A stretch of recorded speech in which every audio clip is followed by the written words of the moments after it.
তো সেদিন আমার পরপর 4টে পার্টি মেকআপ ছিল। তো এদের আসার কথা ছিল আরও আগে, কিন্তু এরা আস্তে আস্তে অনেক লেট করে দেয়। তো হাই এভরিওয়ান, তো তোমরা সবাই কেমন আছো? আশা করছি ভালো আছো। আমিও খুব ভালো আছি। Welcome back to my another video. নতুন একটি ভিডিওতে তোমাদের অনেক অনেক স্বাগত। তো তাড়াহুড়ো করে এক এক করে সারাতে বসে এই তো ফাইনালি একজনের, আমার বোনের বেস মেকআপটা কমপ্লিট করে দিয়েছিলাম। তো একদম র ভিডিও, কেমন লাগছে বেসটা একটু জানিও তোমরা।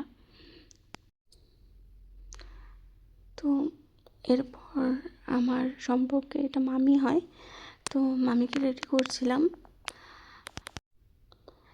কিন্তু এই প্রত্যেকটা মানুষই কেউ আমার মামি, কেউ বৌদি, কেউ বোন হয়, কিন্তু সেই দিনটার জন্য কিন্তু ওরা আমাকে বুক করেছিল, বাড়ির লোক হলেও।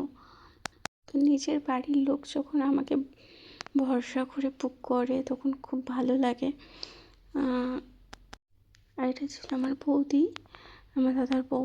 তো তারপর বৌদিকে রেডি করছিলাম, যেহেতু ওরা বসতে বসতে লেট করে দিয়েছিল। তো ভিডিও ক্যাপচার করার সেমন একটা টাইম পাইনি, যতটা পেরেছি নেওয়ার চেষ্টা করেছি। আর খুব কম টাইমে এদেরকে খুব তাড়াহুড়োর মধ্যে রেডি করে দিয়েছি যতটা সম্ভব। ওরা যেমন যেমন বলেছে তেমনই করার চেষ্টা করেছি। তো তোমাদের থেকে কেমন লাগলো অবশ্যই কমেন্ট করে জানাবে। আর আমি সবসময় চেষ্টা করি নিজের ক্লায়েন্টের স্কিন টোন অনুযায়ী কাজ করার, তো সেটাই রাখার চেষ্টা করি।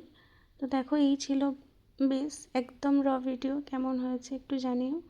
তো আজকের মতো ভিডিওটা এতটুকুই। আবার দেখা হচ্ছে নেক্সট কোনো একটি ভিডিওতে খুব তাড়াতাড়ি। তখন সবাই ভালো থাকবে, সুস্থ থাকবে। টাটা।